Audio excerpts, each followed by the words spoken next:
எல்லாருமே சொல்லுவாங்க. இப்போ கூட ஆண்டார் குப்பத்தில் கூட சொன்னாங்க, உங்களால தான் இந்த கோயில் கூட்டம் வருதுன்னு கிடையாது. முருக சக்தி எப்போ முருகர் தன்னை வெளிக்காட்ட நினைக்கிறோர் அப்போ ஒருவர் அதுக்கு யார் மூலியமா ஒரு கருவியை தேர்ந்தெடுப்பாரு. அது ஒரு சிறு கருவி தான் நான் மட்டுமே தவிர என்னால வருதுலாம் கிடையாது. முருகருக்காக வராங்க. முருகர் புகழ் அந்த மாதிரி போன்னு இருக்கு. இன்னைக்கு வந்து சிறுவாபுரிக்கு ஒரு 5 லட்சம் பேர் வராங்க. ஆண்டார் குப்பத்துக்கு வந்து 2 லட்சம் பேர் வராங்க. 5000 பேர் வந்து ஆடி கிருத்திகைக்கு இன்னைக்கு 2 லட்சம் பேர் வரான்ற ஒரு பெரிய விஷயம். அதே மாதிரி பெரும்பேடும் எக்கச்சக்க முருக பக்தர்களால எதிர்காலத்தில் வந்து நிரம்பி வழியும். ஒரே ஒரு வேண்டுகோள் மட்டும்தான், அது திருச்செந்தூரா இருக்கட்டும், எந்த ஊரா இருக்கட்டும், நம்ம ஊர்ல இருக்கிற ஒரு கோவிலுக்கு வந்து உலகத்துல இருந்து எந்த இடத்துல இருந்து முருக பக்தர்கள் வந்தாலும் யாரும் டென்ஷன் ஆகாதீங்க. உங்களுக்கு மிகப்பெரிய அளவுக்கு புண்ணியம் கிடைச்சிருக்கு. அவங்களும் அந்த புண்ணியம் கிடைக்க தான் வராங்க. அதனால எங்க கோவில் எங்களால பார்க்க முடியல, சாமி பார்க்க முடியல, எங்களால் உள்ள போக முடியலன்னு சொல்லி யாரும் வருந்தாதீங்க. இன்னொரு விஷயம் என்னன்னா, இது எல்லாமே என்னாலேயோ இல்லை நான் சொல்லிலாம் வரல. முருகப்பெருமான் சக்தி அபரிவிதமான முருக பக்தர்ல இழுத்துட்டு வருது. அது மட்டும்தான் உண்மை.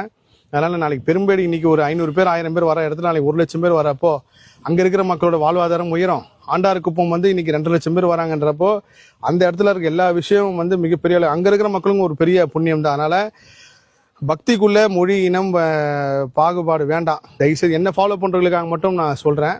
முருக சக்தி எல்லாருக்கும் சமமா வேலை செய்யுது. ஏழை பணக்காரன் தன்னை கிட்ட இருந்து பாக்குறவனும் சரி, தூரத்துல இருந்து பாக்குறவனும் சரி, அந்த சில விஷயங்கள் ஏதாவது ஒரு அசௌகரியமா நடந்திருக்கலாம்.